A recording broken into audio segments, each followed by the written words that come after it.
Ayan mga boss, good morning. So nandito nga tayo ngayon sa ating paraiso. Ayan, at gagawa tayo ngayon ng kulungan ng baboy mga boss. Off muna tayo sa mga alaga natin doon sa bahay, yung mga sisiw, mga lovebirds. Off muna tayo. Ayan. So habang binubuksan ni madam yung gate, tinatanggal na rin natin itong istro ng mga gagamitin natin dito sa paggawa ng kulungan ng baboy. At siyempre nandito yung chainsaw para pang ano natin ng pang poste mamaya mga boss. Pero bago yan, intro muna tayo mga boss.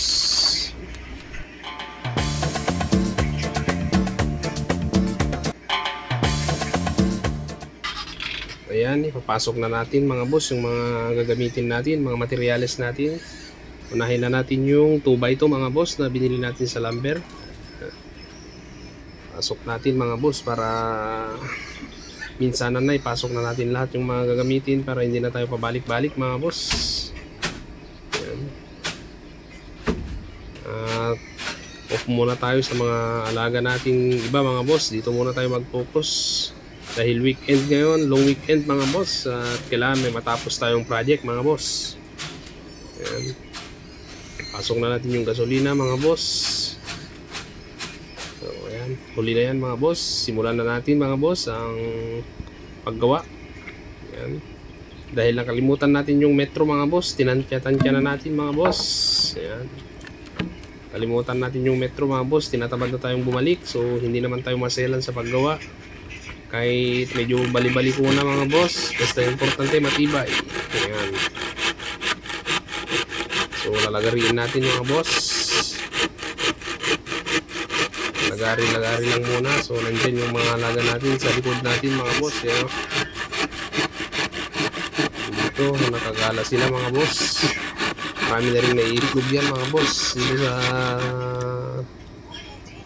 kapaligiran.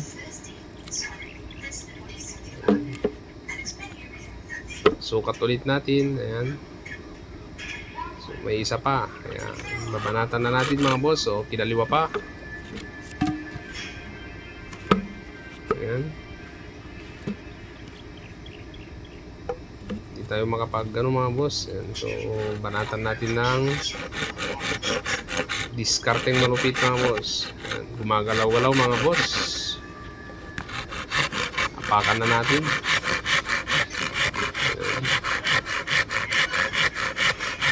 Mga ilalagay pala natin dito sa gagawin natin mga boss is yung mga anak ng native pig natin mga boss na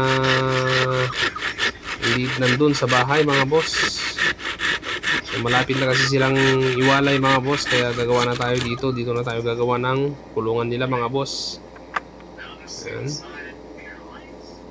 Titingin tayo ng mga gamitin pang kawayan mga boss. So yung mga kawayan na yan mga boss is na natin mga boss, na ipon lang dyan kasi pinatanggal natin yung malaking puno ng kawayan dyan.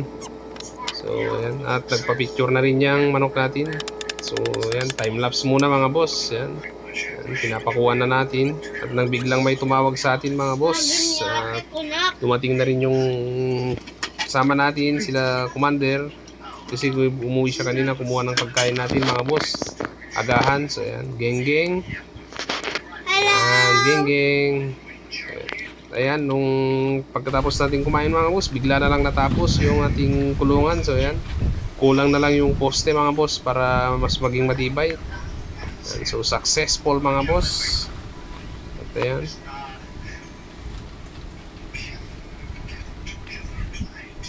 hanap tayo ng pang poste mga boss. Matibay naman siya. Ayan. Hanap tayo dito ng pang poste. So dito na natin magagamit yung chainsaw mga boss, kasi yan yung mga puno na yan na yan yung tinanggal noon dito kasi masukal din dati yan mga boss. Ayan. So naghukay muna tayo ng lalagyan ng poste mga boss para tayo mabilis. Ayan, at tumulong na rin yung mga bata mga boss sa paghukay. Ayan. Yan si Boss Aiden mga boss, si Desha, at nagsipaghukay na rin sila mga boss para mas madali daw. So habang hinuhukay namin mga boss, meron kaming hindi na malayan, biglang nahulog yung camera. Ayan. So nakahukay na mga boss. Ang gagawin na natin is puputulin na natin yung mga pangposte mga boss. Gamit natin yung chainsaw. Ayan, so gamit na natin. Meron pang hinuhukay doon na isa mga boss, hindi pa natapos, so dinagawin na ni Commander. Kaya tayo na ay magpuputol na ng poste mga boss. Marami tayong mga gamit pa dyan mga boss, kaya hindi natin sinunog yung mga iba dyan na matanggal na puno dyan dati kasi magagamit natin mga boss. Tulad na lang yung mga kawayan mga boss na nakatambak dyan, so nagawa pa natin mga boss. Kuha pa tayo ng isa mga boss. Ito medyo mas malaki. Medyo persado yung ano natin mga boss. Ayan o. Ulit natin. Ayan.